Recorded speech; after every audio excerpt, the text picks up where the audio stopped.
Hi, Michael here. Today, I want to talk about why you should not cast your pearls towards swine. Let's go.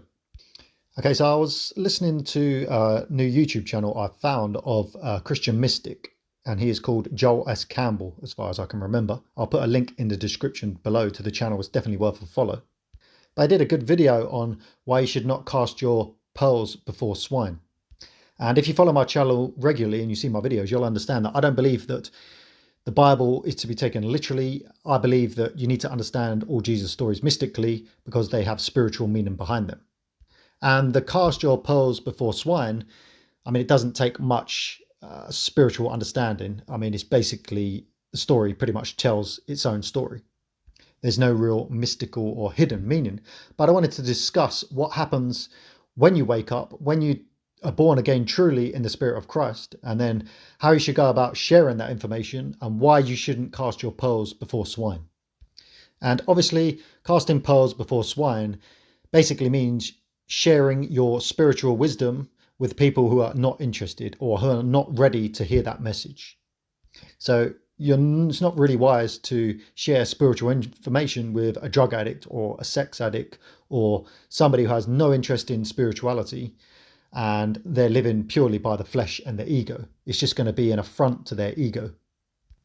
And to clarify, when it says cast your pearls before swine, as Joel Campbell said in the video I watched, this is not an insult when it refers to people. So this is not a you're special and they don't deserve your wisdom or anything like that.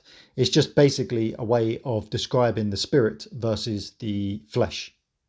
And that we all have the pearls and swine within us at certain points. So it's not as much of an insult as it would initially seem, or it's not supposed to be an insult at all. It's just explaining two spiritual realities. And that's one thing that I recognized when I woke up, and also now why I don't argue with people about religion or certain other subjects. Because when you are truly born again in the Spirit of Christ, it's a very uplifting experience. And naturally, you want to go out and express it and share what you've learned. Like when you've been freed from any darkness you're living in and you overcome death in terms of you no longer fear death and because you understand everything is a spiritual reality and you're filled with God's love, you want to go out and naturally share it. And you think people are want to hear the good news. But when you go out and share it, especially with if you've got family, friends, and they see a change in you, a lot of them won't like it. And also they won't be able to understand what you're talking about. And they may even think that you're sort of losing your mind or that you've got a negative views of certain things. And let me give you an example. As I said, once you become aware of the spiritual reality and you lose all fear of death, that's a very liberating experience. And then you'll be talking to, let's say, family members, and I'll say something along the lines of, yeah, well, if I was diagnosed with cancer and I had 6 weeks to live, I have no fear of death. I wouldn't be too bothered. Or if I say, well, if I died next week, it's not that big a deal. Now I'm saying it from a point of view because I know that my spirit, who I really am, will go back home, and that's not a depressing or saddening thought at all.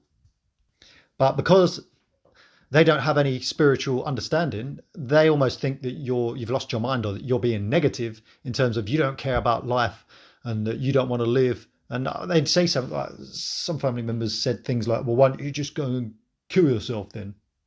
And not in the terms of thinking because I'm going home and I'm going to be in the light, but in terms of, I think they got the view that, I was sort of like, didn't care about life. I had no respect for life. So what's the point of living like in a negative thing? Whereas I was coming at it from a very positive thing, is that I love life, but I have no fear of death. So that's a positive thing. But I think they thought I was coming at it from, well, life's pointless. I don't care if I die. So they couldn't understand the spiritual pearls and things got confusing. And it's also why I don't debate religion. Because again, if you have spiritual understanding, like Jesus Christ is a classic example. He was the Christ. And when he shared his spiritual wisdom with the religious people, the religious leaders did not like it, because their religious beliefs are of the flesh, and that clashes with the spirit. So when you have a real man of Christ giving pearls of wisdom, the religious leaders don't like it because they want people to be stuck in belief, and they're also blind and stuck in belief themselves. As Jesus said to them, you're blind and you're shutting the kingdom of heaven on the people as well. Basically saying you're shutting the door of letting me bring pearls of wisdom to them, to bring them into the kingdom of heaven. And in this video I was listening to by the mystic Joel Campbell, he was saying that it's kind of like a radio frequency, and that you're on a higher spiritual frequency and they can't resonate because they're stuck on a lower frequency on their journey. And that if you try to enforce a higher frequency on them, you're actually doing them a disservice and yourself a disservice, because all you're going to do is probably lower yourself, because you're going to end up getting angry and arguing, and you're not helping them out at all. You're just pointlessly causing arguments. So you're better to just leave it. If you should do what Jesus did. Share the information, but if they're not willing to listen to it, or it's not resonating with them, just move on. Dust your feet and move on. And that's why it got me thinking, well, how should you handle it? Should you just stay silent all the time? But no, you've got to share the good news. But you don't want to enforce it on people who are not ready. So what I'll do is I'll generally get a feel for people, but I always try and share any certain spiritual wisdom I have. But you can generally tell early on if they're interested or if they're a bit put back by it. If they're a bit put back, I'll just move on to another subject and I won't push it. And sometimes you'll say something and people will be like, oh yeah, and they'll be interested and they'll think, oh, what do you think about this? What do you think about that? And you have a great conversation and you're kind of spiritually in tune with each other.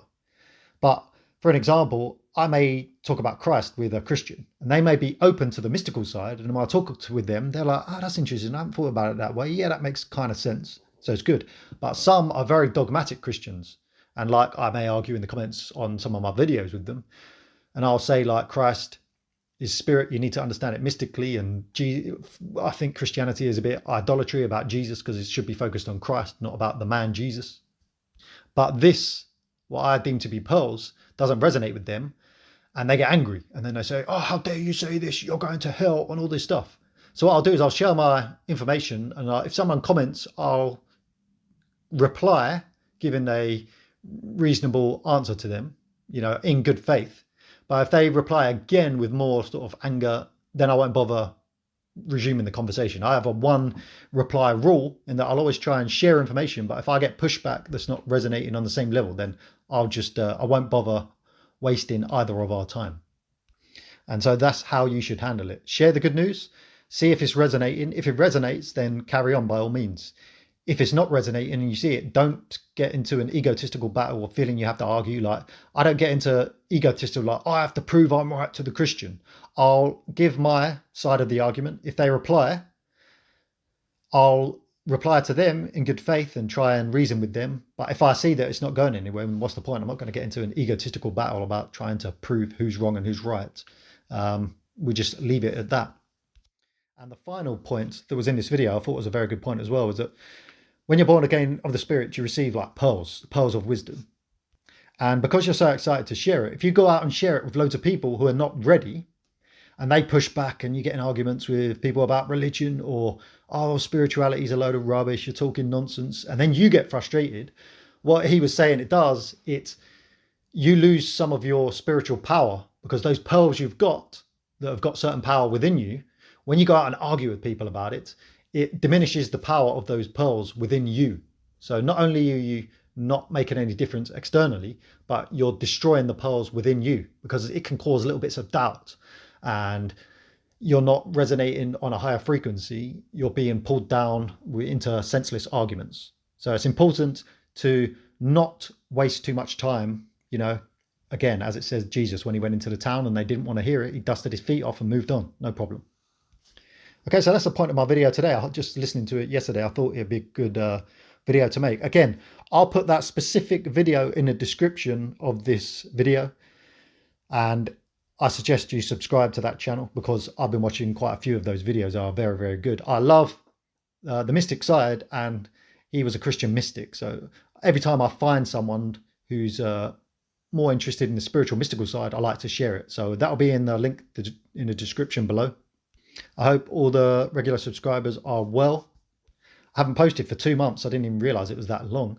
I've been working on a few things. I've been focusing a little bit on my other YouTube channel and more in terms of building the movement rather than doing loads of videos. But it's called Christ of England. Again, I'll put a link in the description below to that, because next year I'm hoping to really do a lot more work in terms of doing real work in the world rather than just doing videos and generic stuff. I think it's time to make real world change. So if you're interested in that, go and subscribe, support that movement. And I hope everybody as well, usual stuff, subscribe if you're new, like the video to help the algorithm. Comment below if you've got any thoughts on whether you share your wisdom or if you think there's better ways to handle it or whatever. I always enjoy the comments because I know a lot of people who follow me or who subscribe have a lot of wisdom as well that I like for them to share with me and help me learn and grow as well. And God bless everybody today. Goodbye.